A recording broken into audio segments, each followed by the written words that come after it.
네, 오늘장 랭킹 5 시작하도록 하겠습니다. 오늘장 어떤 키워드에 주목해야 될까요? 키워드들 꼽아서 여기에서 전략에 대한 힌트들 가득 얻어보도록 하겠습니다. 자, 먼저 인사 먼저 드리고 실적에 대한 이야기 키워드 하나씩 진행을 해보도록 할게요. 차영주 MTN 전문위원 비전경제연구소 김태성 이사 오늘 함께해 주실 두 분입니다. 어서 오십시오. 네, 안녕하세요. 자, 오늘 실적에 대한 이야기를 저희가 많이 준비를 했는데 지금 막 포스코 케미칼 이야기가 나와서 땡겨서 먼저 이 이야기를 풀어가도록 하겠습니다. 포스코 케미칼 조금 전에 실적이 나왔습니다. 포스코 그룹주 전반에 대해서 오늘 실적 쏟아지고 있는 시점인데요. 지난해 4분기 매출액이 7,808억 원, 전년 대비 45% 늘어났다라고 나왔고요. 영업이익과 같은 경우는 컨센 추정치 하회한 것으로 확인이 됐네요. 계속해서 그 눈높이는 낮아지는 추세였었는데 그 낮아진 눈높이보다 훨씬 더 낮게 나왔다라는 부분을 좀 체크를 해 두셔야 될 것 같습니다. 아무래도 2차 전지에 대한 열기가 어제 오늘 이어지는가 이 부분이 상당히 중요했을 테니까 이 이야기를 해볼 텐데요. 4분기 영업이익이 기존에는 700, 800 이렇게 나왔다가 한화에서 가장 낮게 나온 수치가 200원대였는데요. 200억 원보다 훨씬 더 낮게 나왔습니다. 쇼크 수준으로 봐야 되는 건지 하지만 LG 디스플레이에서 볼 수 있듯이 실적 이 수치만 보고 시장이 반응하는 건 아니니까요. 실적 나온 이후에 오늘 고점 다시 한번 터치. 그래도 탄력은 강화되고 있는 구간이라서 저희 잠시 후에 2차 전지에 대한 이야기를 하면서 추가적으로 이야기는 좀 해볼 겁니다. 일단 시장 반응 조금 더 나오는지 체크를 해보고요. LG 에너지 솔루션에 대한 이야기도 준비했으니까 거기서 추가적으로 이야기 또 이어나가도록 할게요.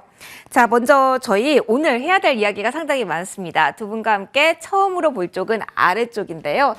자, 해운 조선 쪽 이야기를 오늘 해볼 겁니다. 아무래도 그간 많이 못 간 종목 중에 하나이고 그리고 점유율 확대 측면에서 그리고 오늘과 같은 경우에는 HMN 같은 경우는 개별 이슈로 움직이고 있잖아요. 이슈 가득해서요. 빠르게 질문 지금부터 들어가도록 할게요.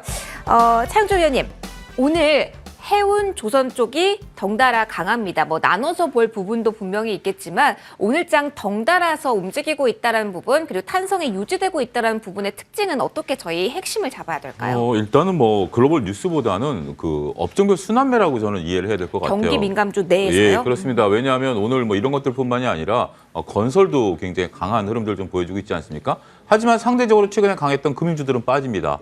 그렇기 때문에 그동안 이제 금융주들이 올라왔었던 상황, 여기에 이제 2차 전지가 올라왔고, 그다음에 어떻게 보면 빈자리라고 보여지는 해운, 건설, 조선 이런 것들이 다 올라가는 그런 모습들이죠. 하지만 그전에 끌고 왔었던 금융주들이 빠지고 있다라고 보면 그 지수가 이제 딱 갇혀 있는 상황에서 지수 관련주들의 업종별 순환매 일환으로 이해를 하셔야지 이게 개별 펀드멘탈이 갑자기 좋아졌다라든지 이런 식의 접근은 아직까지는 조금 더 미흡하지 않을까 싶습니다.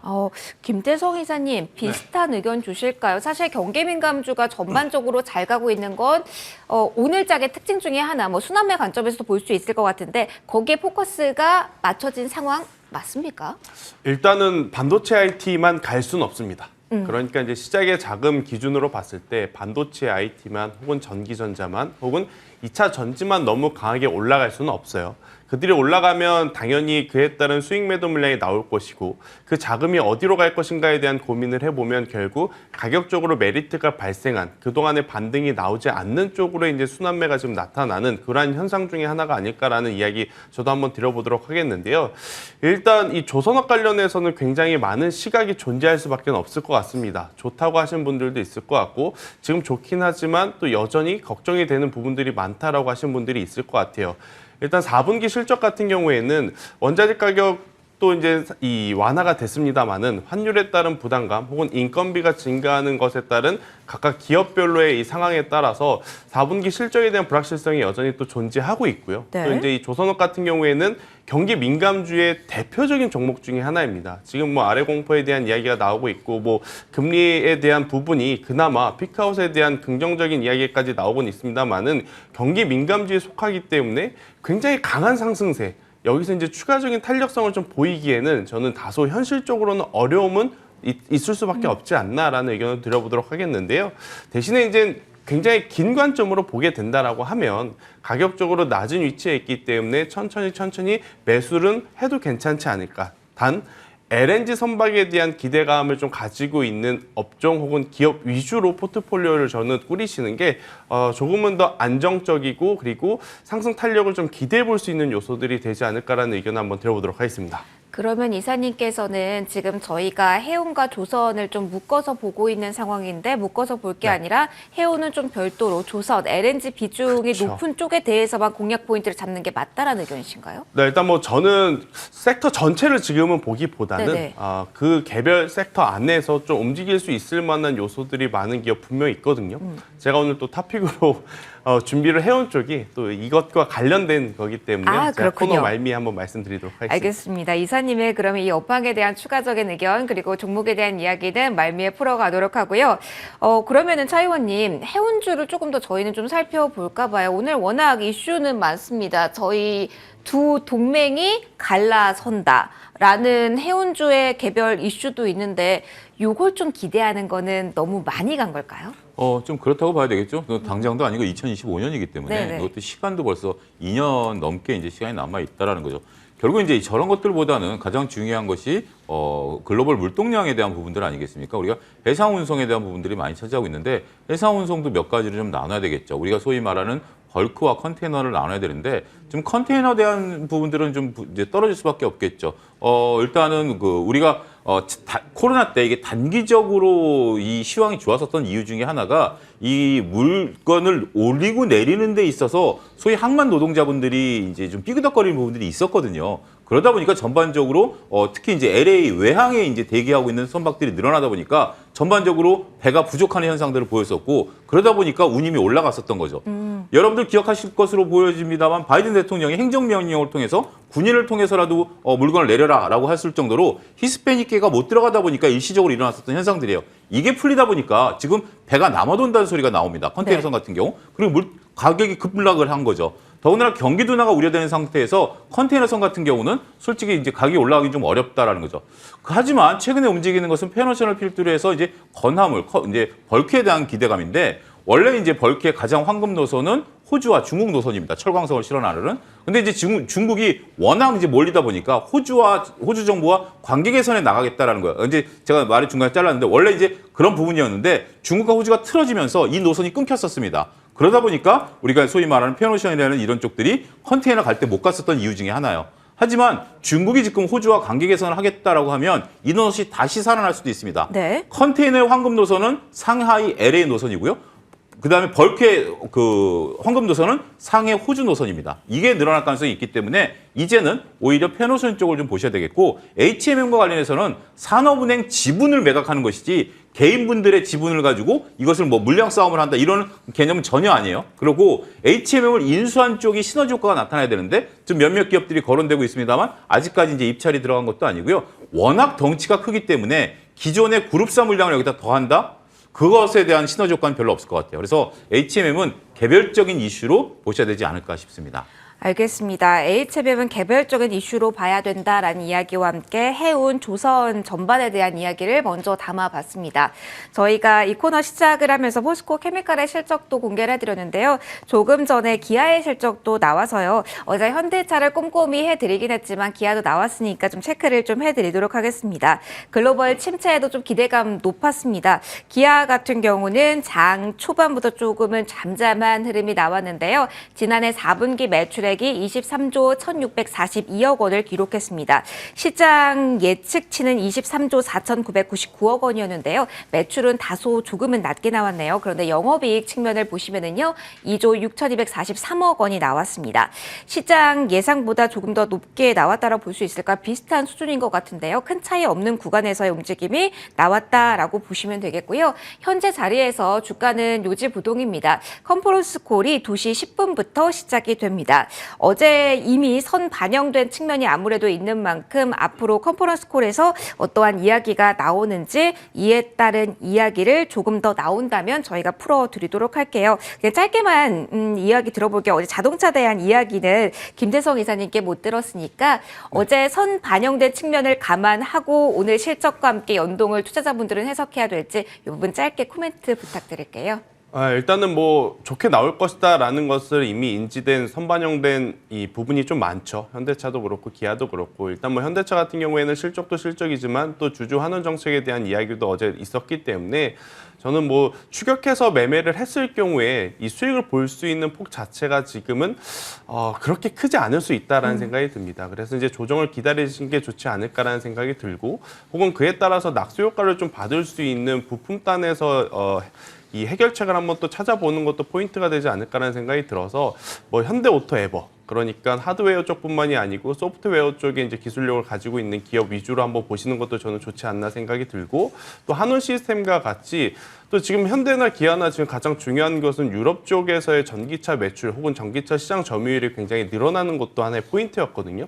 그렇기 때문에 이 EUV 차량에 탑재되는 공조 시스템을 만드는 한원 시스템 같은 기업들도 전체적으로 자동차 완성차 부품주 모두 어제 이제 시세가 좀 나온 부분이 있어서요. 조정이 나오게 되면 그때 공략하시는 게 더 현실적으로 유리하지 않을까라는 추가 의견 드려보도록 하겠습니다. 알겠습니다. 자, 오늘 기아의 이야기를 소화하고 있네요. 특별한 이야기가 컨퍼런스 콜 상황에서 나오면 저희가 빠르게 캐치를 해서 이야기를 들어가 보도록 하고요. 준비된 이슈 추가로 이어가도록 하겠습니다. 저희 4위에 올라온 키워드 오늘장 주인공은 나야 나. 제가 잘 못 살린 것 같긴 합니다만 두 분 너무 웃으시네요. 엔터입니다. 너무 못 살리셨네요. 네, 나야 나 이런 네. 느낌으로. 자기 좋으니까 한번 해봤어요. 자, 엔터주에 대한 이야기를 좀 해볼 건데요. 차 의원님, 엔터. 기대감은 풍성한 것 같습니다. 뉴스가 이보다 좋은 뉴스가 많을 섹터가 어디 있겠나 싶기도 합니다만 또 그런데 불안감은 왜 있는지 모르겠어요. 엔터주 오늘 강한 건 맞습니다만 여기에 크게 우리가 따라가도 될 만큼의 강세인지 아니면은 이것 또한 리오프닝 내에서의 순환매인지 뭐 관점 좀 정리 좀 해주세요. 엔터주가 뭐 최근에 한 차례 올랐다가 좀 잠깐 조정을 받았었다가 또 올라가는 거기 때문에 불안감이 있을 수밖에 없겠죠. 우리가 1월 초순만 하더라도 엔터주들의 콘서트 기대감으로 인해서 엔터주들이 굉장히 각광을 받았었어요. 그래서 올 한 해 이제 많은 얘기들이 있었는데 안타깝게도 이게 삼성전자라든지 이런 쪽으로 쏠림 현상이 나타나다 보니까 조정을 한번 받았기 때문에 이번에도 올라가다 좀 주춤하는 거 아니야? 충분히 그럴 수 있다라고 보여집니다. 더군다나 어제 강했던 게임주들이 오늘 쉬죠. 네. 그리고 오늘 엔터가 올라가죠. 네. 그러니까 그쪽 내에서 순환매가 도는 것으로 또 이해도 가능한 거죠. 그럼 위원님 이거를 예. 투자 아이디어로까지 활용을 할 필요가 있을까요? 근데 저는 어쨌든 이쪽 그 게임과 엔터 쪽들은 올해 계속 급등락을 거듭할 것 같아요. 그래서 오히려 올라갈 때는 조금 멀리 하시고 네. 떨어졌다가 뭐 게임주들 한참 올라가는데 엔터주 왜 안 올라가지? 그럼 좀 엔터주를 오히려 게임주보다는 사놓으시고 엔터주 막 올라가는데 게임주 왜 안 올라가지? 게임주는 이제 신작 게임 있는 쪽으로 향해서 뭐 네오이즈라든지 뭐 이런 것들 피해 거시이 이제 또 나오겠죠. 뭐 이런 네. 쪽들로 오히려 역으로 지금 보신다라면 올해 투자기가 있을 것 같아요. 야, 엔터주 안 올라가다 이제 올라간다. 따라가면 또 꼭지에 물리고 게임주도 야, 안 올라가다 이제 올라간다. 그럼 또 꼭지에 물리는 거죠. 그런 식의 어떤 반대로 하셔야 된다라는 거죠. 엔터주들은 콘서트 기대감 여전히 지금 살아있고 이제 컨텐츠 시작하는 거고 또 오늘 불을 지핀 게 있죠. 어떻게 JYP의 있나요? 스트레스 퀴즈. 되게 이게 이제 트렌드를 그 잘 4년 따라가시네요, 만에 위원님. 예? 제가 트렌드를 잘 못 따라가는데 많이 배웁니다, 위원님. 아니, 이게 이제 오늘 나온 뉴스가 뭐냐면 4년 만에 네네. BTS의 5년차 성적을 끌어당겼다라는 거 아니겠습니까? 오. 점점 빨라지는 거죠. 네. 어떻게 보면 BTS가 이제 우리나라 K-팝에 대한 부분들을 선도했기 때문에 그 뒤에 따라오는 후배들은 좀 더 빨리 땡길 수가 있죠. 그런 효과다라는 거예요. 이게 이제 BTS를 넘어섰다라고 보기는 어렵고 BTS가 앞에 강하게 뚫어준 상황에서 이제 뒤에 가는 후배들은 좀 편하게 갈 수 있다. 그래서 그런 성적들이 나온 게 정말 다행이다라는 어떤 부분들이 있고 SM 같은 경우 이제 뭐 논란이 지금 이제 불거지긴 시작했습니다만 어쨌든 주주 친화 정책, 그다음에 이제 사모펀드와의 관계 개선이라든지 이런 부분들이 이제 여전히 살아있는 상수다라고 좀 말씀드릴 수가 있겠죠. 그렇기 때문에 이쪽은 계속해서 게임과 같이 엎치락 뒤치락하면서 주가의 상승 탄력성은 유지될 가능성이 있다 이렇게 봐야 될 것 같습니다. 그러면은 김대성 이사님 네. 어떻게 우리 지금의 엔터주의 시세를 활용을 해야 될까요? 차현주 의원님께서는 바벨 전략에 대한 얘기 좀 해주셨고 네. 무게추가 어느 쪽으로 이동하는지 그 반대를 보자라는 의견까지 주셨는데 그런 전략이 좋을지 아니면 엔터에 대해서 약간 그 섹터 내에서 한 종목에 포커스를 맞추고 위주로 대응하는 전략이 좋을지 궁금해요. 네, 일단 뭐 저는 이 위원님의 말에 100% 전적으로 동의를 하고요. 네네. 여기 이제 추가적으로 조금 이야기를 드려보자면 같은 섹터 안에 있다 하더라도 여러 가지 이슈로 인해서 덜 오른 종목이 있을 겁니다. 엔터 쪽도 마찬가지죠. 그러니까 JYP 엔터가 가장 강하고 그 다음에 이제 SM, 하이브, YG가 이제 서로 각기 다른 주가의 패턴을 좀 보이면서 흘러가고 있는데 저는 그래도 작년에 아무래도 이제 많은 구설수가 있었던 YG 엔터테인먼트가 올해에는 조금 더 올라갈 수 있는 폭 자체가 더 많지 않을까라는 생각이 듭니다. 그러니까 차트를 놓고 보면 JYP 엔터는 좋긴 좋다라는 것을 느낍니다. 하지만 선뜻 매매하기에는 부담이 될 수밖에 없어요. 그렇다고 또 하이브 같은 경우에는 우리가 BTS를 대체할 만한 이제 이 새로운 그룹들에 대한 이야기 이미 너무나 또 익숙해져 있고 그러다 보니까 조금 더 신선함을 찾다 보면 저는 YG가 오히려 이제는 또 기회를 잡을 수 있지 않을까라는 생각이 드는 게 엔터 전반적으로 리오프닝에 대한 수혜를 받을 가능성이 높고 또 여기 이제 YG 같은 경우에는 지금 한 명씩 4세대 걸그룹들을 또 소개를 하고 있어요. 그러한 부분이 또 올해 상반기에 또 지각 변동을 일으킬 수 있지 않을까라는 생각이 들고 또 YG 하면 빅뱅이고 그렇죠. 또 빅뱅 하면 GD가 또 있지 않겠습니까? GD가 이제 공개적으로 이제 너튜브를 통해서 올 한 해 또 활동 계획을 발표한 만큼 그에 따른 또 이 인기, 변동성, 팬텀에 대한 긍정적인 것까지 고려를 해본다면 YG 엔터테인먼트 조정 시에 한번 관심을 가져보는 것도 저는 좋지 않을까라는 의견 한번 드려보도록 하겠습니다. 그러면 짧게만 이런 엔터주의 흐름으로 미뤄본다면 엔터주는 가는 종목이 더 천장을 뚫는 흐름이 아니라 갔던 종목을 기준점으로 키 맞추기가 1차적으로 진행이 된 다음에 같이 레벨업 요 패턴이라고 보시는 건가요? 그렇게 될 것 같아요. 그러니까 이제 JYP에서 우리가 기대했던 많은 좋은 뉴스들 그 이상이 네네. 나오지 않는구나. 그럼 일단 여기서 수익을 챙기고 또 이제 새로운 뉴스들이 나올 만한 엔터 쪽으로 다시 한번 재투자해야겠다라는 이 투심이 좀 반영이 된다라고 하면 그 안에서의 순환매가 훨씬 더 빠르게 일어나지 않을까라는 의견 드리도록 하겠습니다. 알겠습니다. 저희 4위 키워드까지 짚어봤고요. 올라가서 3위 열어보도록 하겠습니다. 3위는요. 보호예수 해제 임박 초긴장. 이 이야기만 들어도 어떤 종목인지 딱 감이 오시죠? LG 에너지 솔루션. 오늘 아무래도 이야기를 해야 될 것 같아서 들고 왔습니다. 오늘 장에서 변동성도 좀 있는 종목이에요. 장중 고점이 52만 6천 원 선, 저점은 50만 원 선 턱걸이 정도입니다. 오늘 어떻게 흐름을 봐야 될지 일단 이렇게 질문을 드릴게요. 차 의원님.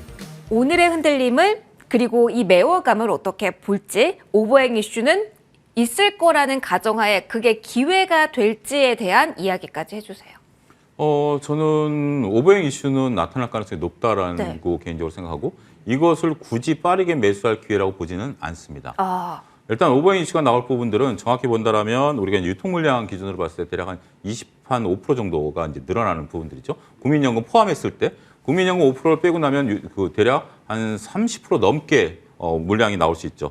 지금 이들은 이제 우리 사주 받으신 분들은 행복하죠. 2억 5천을 받았는데 대략 한 70% 수익이 나 있는 상태고 한편에서는 그때 당시에 받았던 대출 이자가 2%인데 지금 5%대까지 올라갔기 때문에 부담이 되죠. 행복한 고민들을 하고 계실 겁니다.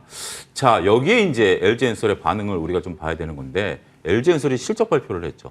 네, 오늘 뭐 컨퍼런스 콜의 내용에 따라서 조금 낙폭이 만회되는 거라고 봐야 되나요? 일단 의원님? 이거 오버행 이슈는 분명 악재죠. 네. 악재 회사가 호재성 이슈를 발표했다?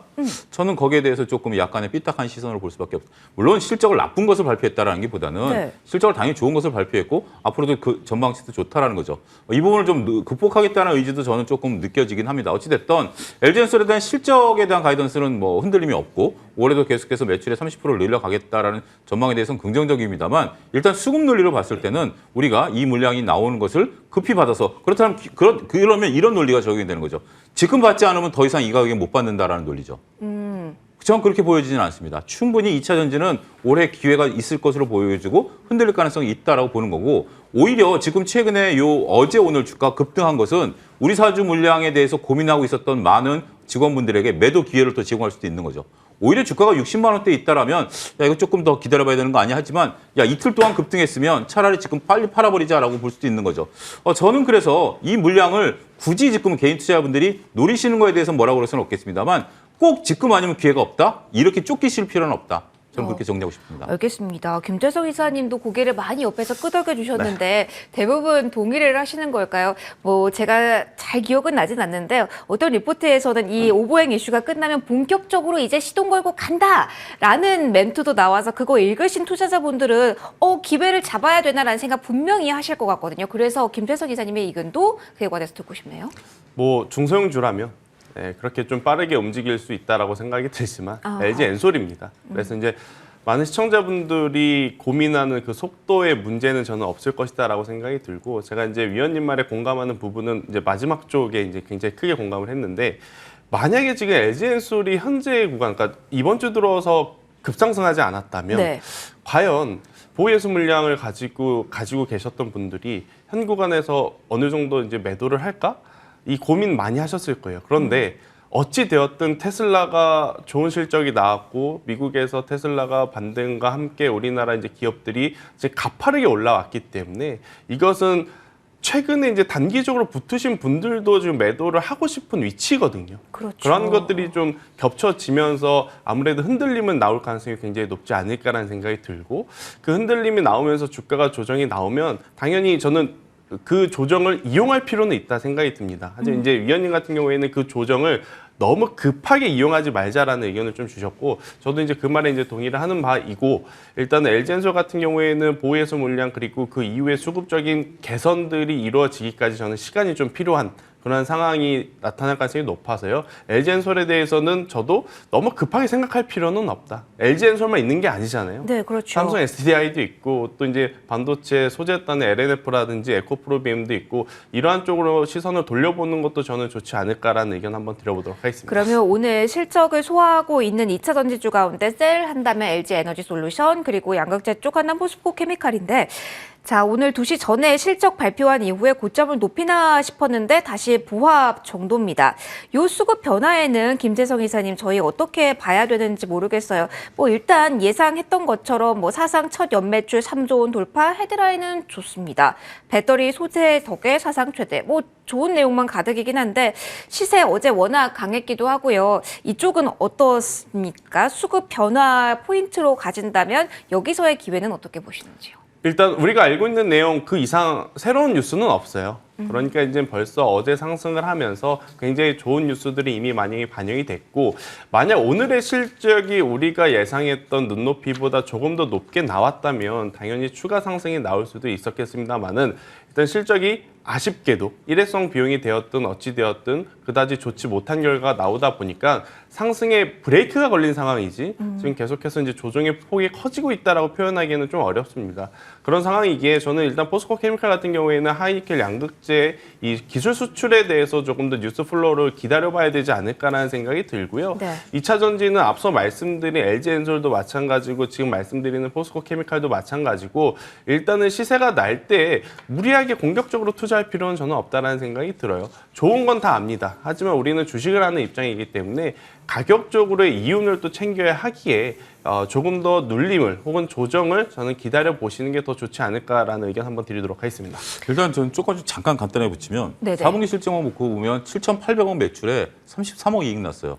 7,800억 매출했는데 비용으로 다 떨고 손에 쥔 건 하나도 없다라는 거죠. 낮아진 눈높이였는데 그것도 못 그러니까 맞췄어요. 이제 뭐 눈높이보다도 네. 7,800억어치를 물건을 팔았는데 내 손에 33억 거의 안 남았다는 거예요. 다 비용으로 어딘가 다 세버렸다는 거예요. 근데 일회성 비용이라고 하면 좀 얘기가 달라질 수도 있나요? 그 부분으로 한다 하더라도 손에 쥐는 게 없으면 한 분기는 놀았다. 네 표현이 좀 과격합니다만 기업이 이유가 없어지는 거죠. 이익 창출이 목적인데. 목표가 목표인데 그래서 그 부분에 있어서는 더군다나 이게 매출에서 수많은 비용들이 존재하는데 이번을 꼼꼼히 체크하셔야 한다는 것으로 말씀드릴 수가 있겠고 그나마 주가 탄력성이 살아있는 이유는 정부가 오늘 발표했습니다. 양극재를 기술을 미국에 가져갈 수 있도록 허용을 했습니다. 근데 그게 어제 반영이 된 이슈 아닌가요? 어제 LNF는 안 되고 포스코 케미칼은 된다. 이게 헤드라인이 좀 근데 많이 이제 나왔어요. 확정이 오늘 이제 발표가 됐으니까 이 기술을 이제 정부가 통제하는 기술인데 이 양극재 기술이 워낙 우리가 이제 뛰어난 기술이기 때문에 근데 정부가 이것을 허가했다라는 것을 보면 지금 이제 미국에서의 매출에 대한 기대감이 이제 반영된다라고 보는 거죠. 지금까지 4분기는 어찌 됐던 7,800원을 팔았건 1조를 팔았건 지금 이익을 남기지 못했다. 이건 과거 얘기고요. 이제 앞으로는 양극재를 가지고 미국으로 갈 수 있으면 새로운 매출처를 찾을 수 있다라는 쪽에 오히려 시장의 포커스가 맞춰져 있다. 그렇게 해석하는 것이 지금 저 상승을 이해하는 중요한 요소가 아니겠나 싶습니다. 알겠습니다. 자, 저희 2차 전지 전반에 대한 이야기 담아봤고요. 한 단계 올라가서 저희 반도체주 이야기를 해볼 겁니다. 오늘 새내 기주가 반도체주입니다. 그런데 올해 첫 따상, 그러니까 7개월 만에 따상을 기록한 이 분위기에 대해서 질문을 하고 갈게요. 김태성 이사님, 분위기 좋은 시점에 입성을 한 거라고 봐야 되는 건지 반도체주에 대한 투자 심리가 이렇게나 뜨겁구나라는 거를 우리가 여기서 힌트를 얻을 수 있을지 어떻게 봐야 되는 겁니까? 일단 뜨겁다라는 표현이 맞을진 잘 모르겠어요. 그런데 지금 시장의 관심을 또 가져갈 때가 마땅치는 않습니다. 그러다 보니까 그동안에 눌려왔었던 반도체 쪽에 그러니까 보복 소비 심리와 비슷한 보복 심리가 좀 나타나고 있지 않나라는 생각이 들어요. 그러니까 저는 오늘 이 따상을 간 신규 기업 같은 경우에는 이제 미래반도체 같은 경우에는 시점을 좀 잘 만났다라는 생각이 듭니다. 그러니까 가지고 있는 뭐 기술력이라든지 실적은 뭐 어차피 지나봐야 아는 상황이지만 오늘 이제 상장을 하면서 결과를 낸 부분은 아무래도 타이밍적으로 너무 절묘하지 않았나라는 생각이 들고 네. 반도체 같은 경우에는 삼성전자, SK하이닉스가 여기서 더 올라갈 수 있는 여지는 물론 있습니다. 하지만 이제 최근에 가파르게 올라왔기 때문에 언제든지 또 조정이 나올 수 있는 상황이기도 하고 저는 이 반도체 같은 경우 올 한 해 대세 상승으로 가기에는 현실적으로 어려움이 조금은 많지 않을까라는 생각이 듭니다. 물론 지난 4분기 뭐 삼성전자에서는 감산에 대한 이야기가 없었습니다만 많은 글로벌 업체들이 또 감산을 좀 먼저 시작을 하면서 재고에 대한 부담을 떨고 그로 인해서 반도체 가격들이 회복을 하면서 다가오는 1분기, 2분기에는 그래도 더 나은 시장의 눈높이보다 더 좋은 결과치를 낼 수 있다라고는 하지만 예전만큼의 수요 회복이 과연 이루어질까에 대한 퀘스천 마크는 붙거든요. 그러니까 반도체 산업이 어려웠을 때 코로나19 시절에는 가상화폐가 이 탈출구가 좀 됐었어요. 그렇죠. 그리고 올해에는 AI 쪽에도 탈출구가 되는 모습을 보이긴 하나 이 부분도 시간이 지나면서 눈에 보이는 실적이 또 찍혀야지만 또 믿고 베팅을 할 수 있기 때문에 저는 이 반도체 쪽은 너무 공격적인 트레이딩은 좀 금물이다라는 의견 드리도록 하겠습니다. 알겠습니다. 오늘 실적 많이 저희가 소화하다 보니까 시간이 많지 않네요. 자, 반도체주 이쯤에서 정리를 해보고 1위로 올라가서 추가적인 이야기 나눠볼게요. 첫 번째는 죽지 않는 이 키워드입니다. 인공지능에 대한 이야기에 대해서 두 분의 의견을 좀 짧게 들어보도록 할게요. 어제 좀 많이 흔들림이 나오는 구간이라서 당분간 쉬어가다 했는데 또 뉴스가 나왔습니다. 차 의원님, 이 정책의 방향이 가리키는 곳을 보라라는 말이 이래서 나오는 건가요? 인공지능 지금 어떤 시각입니까? 잘 모르겠습니다. 정책이 가리키는 것은 뭐 거의 달 정도 수준이고요. 이게 지금 뭐 당장 우리한테 뭐 7천억을 올해 투자한다 하지만 지금 뭐 이것은 당장 이루어진다라고 보이지는 않아요. 근데 가장 중요한 것은 여러분들이 우리가 이제 증시 격언을 명확히 봐야 되는데 그냥 우리가 보고 싶은 걸 보는 거죠. 자, 로봇 AI가 흔들리고 있는데 갑자기 정책이 나왔으니까 정책 주니까 AI를 따라가자라는 건데 지금 대장주들이 흔들리고 있고 그동안에 우리가 AI 관련주를 보지 않았었던 종목들이 움직인다라는 거죠. 자, 시장에 있는 에너지는 지금 요만큼밖에 없습니다. 이 에너지가 그동안에 대장주들을 끌어올렸다가 이제 그 에너지가 옆으로 퍼지기 시작하는 거죠. 그럼 대장주는 어떻게 되는 거죠? 쭉 밀릴 수밖에 없는 거고 이 정책 에너지라는 것은 우리가 이제 지금 협의체를 만들어서 네. 방향을 제시한 것이지 구체적으로 어디에 얼마 이건 아니거든요. 그래서 이 정책의 의미도 여러분들이 보셔야 된다면 지금 AI는 제가 어제 머니투데이 9시에 이제 동시효과 때 흔들림 보고서 매도 의견을 말씀드렸고 지금까지도 그 매도 의견을 여전히 유지하고 있다 이렇게 말씀드리겠습니다. 김태성 이사님도 지금 따라잡는 건 아니다라는 의견 주실까요? 매기가 확장되고 있는 게 맞다라고 보신다면 조금 건너편에 있는 쪽을 공략해보는 전략에 대해서는 어떤 의견 주실지도 궁금해요. 네, 일단 뭐 테마주가 형성이 되면 대장주가 하나 발생이 됩니다. 네. 일단 뭐 AI 기준으로 봤을 때는 코난 테크놀로지하고 이제 솔트룩스가 대장주가 되겠죠. 하지만 이제 시간이 지남에 따라서 어떤 현상이 나타나냐면 대장주의 이제 추세가 꺾이지 않는 선에서 낙수 효과를 받는 2등주, 3등주가 지금 움직여요. 오늘 같은 경우에는 뭐 한컴위드라든지 나무기술이라든지 이러한 기업들 그러니까 그동안의 시장에서 계속 언급됐던 기업 말고 또 네네. 신선함을 가지고 있는 기업이 또 움직이고 그 움직임이 끝나게 되면 다 같이 또 강한 조정이 나오게 될 수밖에 없는 것이 이제 테마주의 움직임인데 저는 지금 이 AI 같은 경우에는 1단계는 이미 지나서 2단계 거의 막바지에 지금 다다르지 않았나라는 생각이 들어서 어느 정도는 리스크 관리는 마음에 또 준비는 해 두셔야 된다는 생각이 들고 있고요. 대신에 이제 영역을 좀 확장해서 놓고 본다면 AI와 같이 성장할 수 있는 산업인 보안 관련주 쪽에 저는 포커스를 가져보는 것도 굉장히 좋지 않나라는 생각이 듭니다.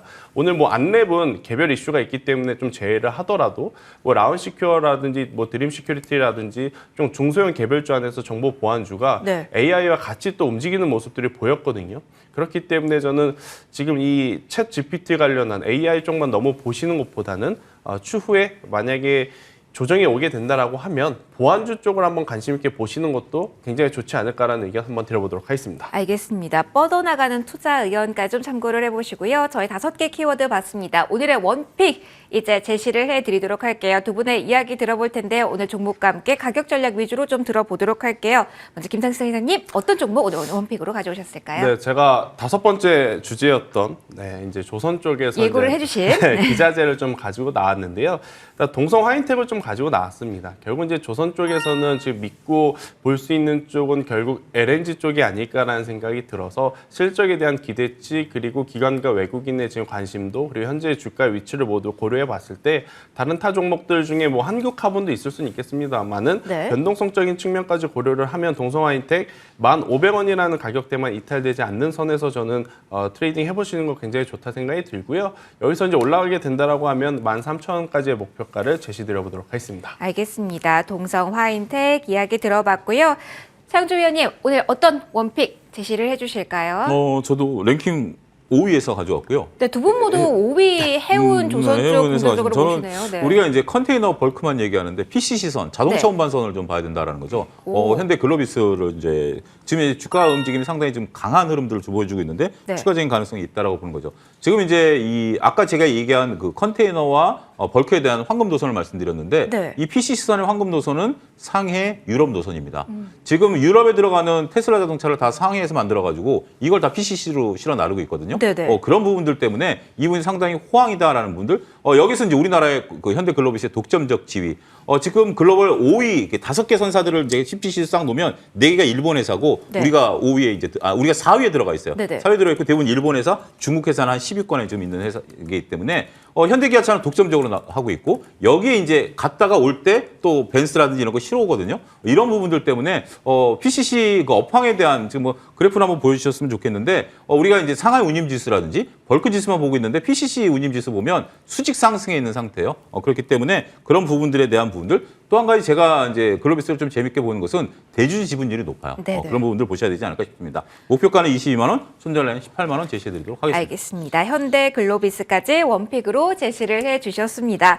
여기서 오늘장 랭킹5 시간은 마무리 지어야 될 것 같네요. 차영주 MTN 전문위원 비전경제연구소 김태성 이사와 오늘 이 시간 함께 하셨습니다. 두 분 모두 소중한 말씀 고맙습니다.